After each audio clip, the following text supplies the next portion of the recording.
gentlemen, Mr. Mike Lovelady on the drums.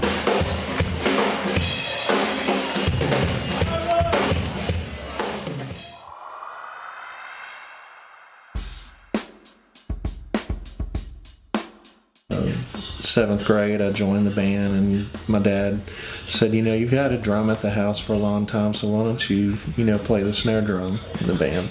And I said, sure, okay, I'll give that a shot. It kind of started from there and went through, I stayed with it in junior high and high school and college. Played in the marching band in college and in the jazz band, and so, but probably seventh grade is when I really started to actually play and with some kind of a purpose, I guess.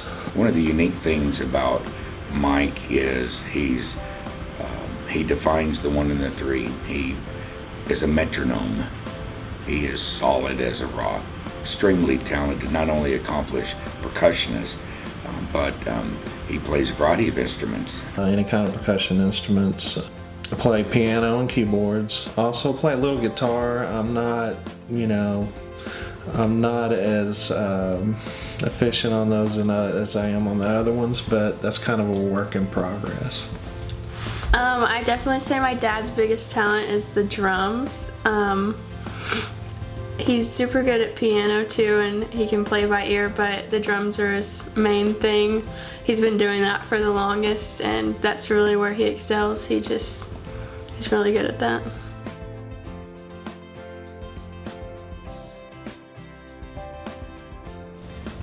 Worship leader, so obviously I do Christian music, and I play in a couple of bands that do anything from jazz and swing and all the way through country and western and pop, and so really all kinds. And I like all kinds of music as well.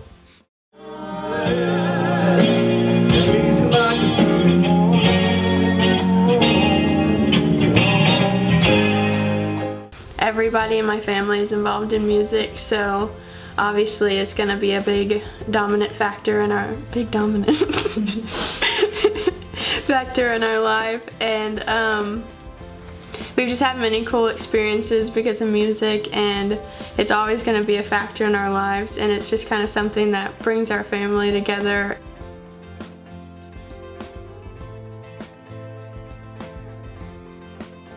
Probably the biggest thing I did in songwriting was I wrote a song that was put on hold with George Strait. He was going to do an album, and when they do albums, they send out some flyers to all the publishing companies, and they'll say, George Strait wants to do an album, and here's the kind of songs he's looking for, and everybody submits songs. And so they take this stack of hundreds of songs and they go through them, and then if they see something that could work, they'll put it on hold. And so that way no one else can get a hold of it, no other artist can take it at the time. And so we wrote a song called Lucky Man, and they took that song and put it on hold, and that was cool because it means at least he heard it. So didn't make the album, or I would have made a lot of money, but but that's okay.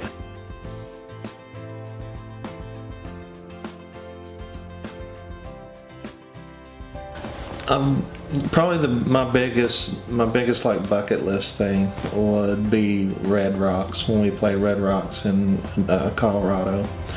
That's for a musician, that's one of the most desired places to play because of the whole setting and the acoustics, and it's an incredible atmosphere to play in. And so I played with Roy Rivers. He was a John Denver tribute artist, and it was the first concert that they had of John Denver's music since the death of John Denver.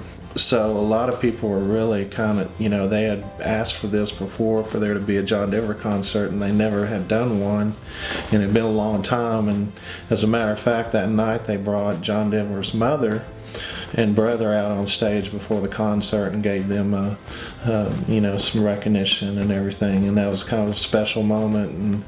And then we did the the concert, and there was 10,000 people there, and it was a beautiful night. It was like 73 degrees, and it was just magic, you know, and you just kind of sit there and go, okay, you know, this is cool, and this is, you know, what you dream about when you're, you know, doing music as a youngster and things like that. You dream about getting on the big stage and having, you know, all these people out in front of you. And so that was probably the biggest, you know, like, you know, thing that I got to do.